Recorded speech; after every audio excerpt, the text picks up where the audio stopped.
Hey guys, today I want to show you how to use very normal, boring effects, or effects, I should say, processors probably, like equalizers and compressors and all that stuff, to create new and more crazy sounds. So how to use normal tools to do weird stuff. That's basically it.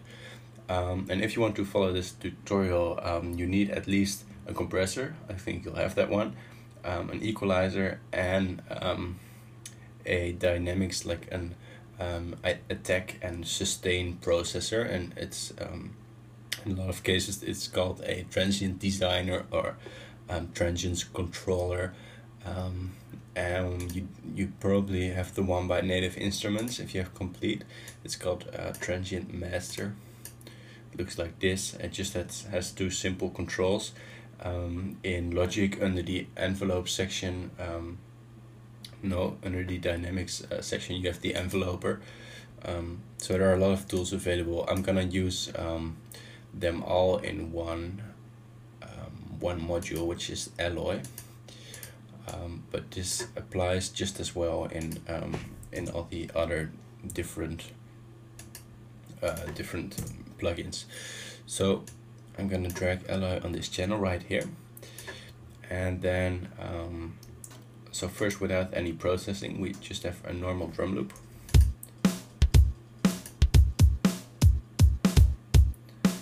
And let's see what we can do with this with just some EQ and just some compression.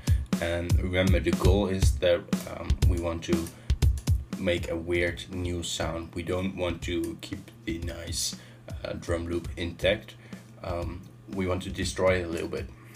So first, let's try the equalizer. Set a high pass.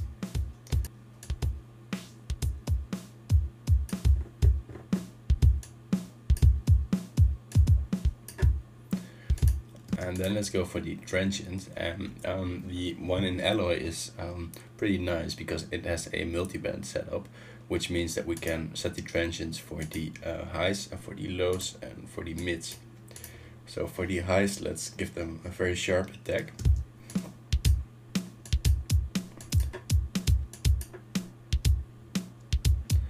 No sustain.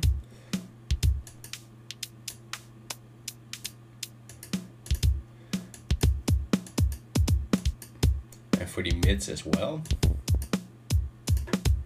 So now we have a pretty snappy drum loop.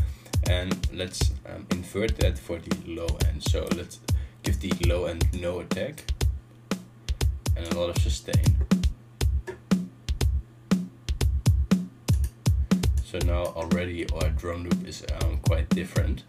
And to avoid this peaking here, I'm gonna set the limiter a little bit.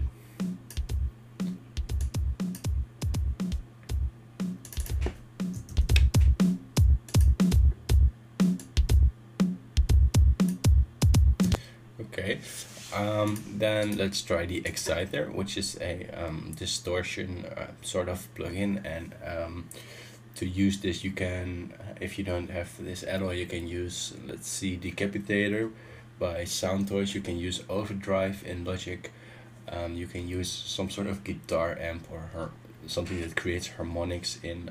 If you have SPL, you can use the tube distortion there. So a lot of different things you can use to do this. So let's set it to tube and drive it a little bit.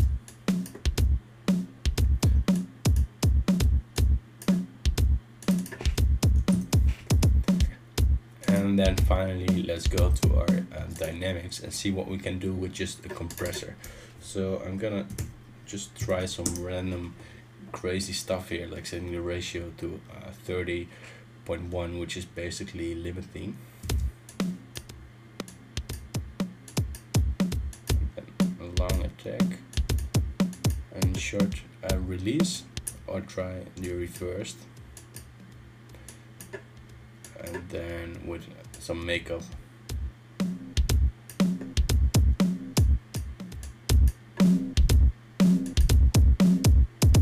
So this is what overcompressed sounds like. You can hear that we get a lot of sustain.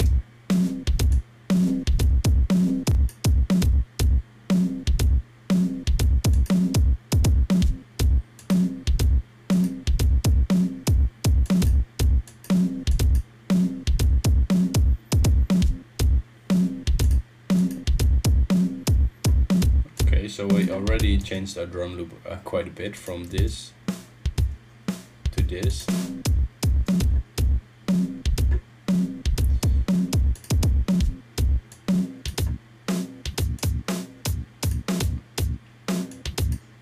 We can also hear some sort of a bass line in there now, and the fun stuff is that when you're doing this kind of stuff, you will start to hear things in the audio that you didn't know were there, because you're boosting some elements way too much, and other ones you're accentuating.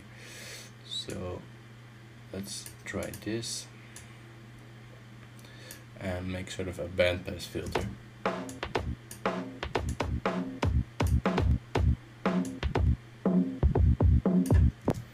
Now this sort of starts to sound like a bass guitar.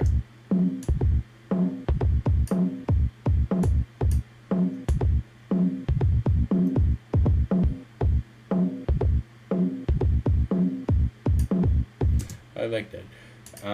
Then what else can we do? I think if we just add a little bit of reverb now.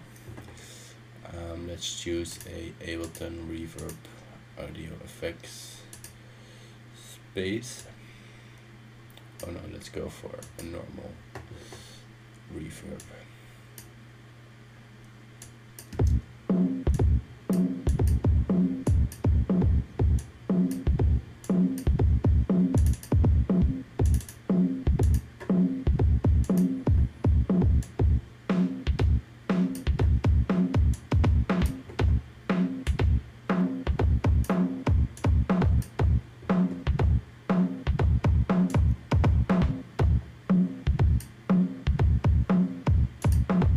Yes, I like that. So that is how I use EQ and compression when sound designing. I mean, there are no rules there, so you can completely go crazy, and then afterwards in the mixing process, you'll of course start to use it carefully and to tweak little things, but don't be afraid to abuse those tools and get to some weird places inside audio land. I think it will help you go with new ideas, some cool stuff, especially if you try it on melodies and synth sounds. You can get in some pretty crazy territory. So experiment with that and have fun, and let me know if you have any difficulty or if you have questions about it, and I'll see you for next tutorial. Thanks.